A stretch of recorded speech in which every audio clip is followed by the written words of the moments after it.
tayong dama puzzle dito mga boss. Isosolve natin ang unang sulong itong pula. Tatalunin ng itim, okay?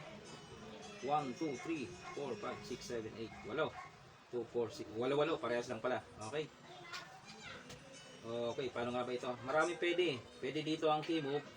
O di kaya ay dito. Ito, sure ball ka na dito. Okay. Pag dito kasi, pwede siya dito kumain. Doon siya pupunta, no? Pwede rin naman dito. Okay, pakita natin. Pero kung dito ka, sure ball na ito. Kain dalawa. Tapos,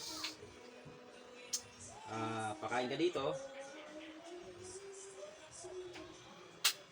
Tapos, pakain ka dalawa.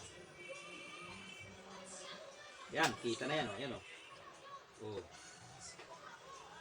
Kain ka ng 1, 2, 3, 4, 5. Dama ka. Oh, sa ganyang formada posisyon, panalo na ang pula dyan mga bossing.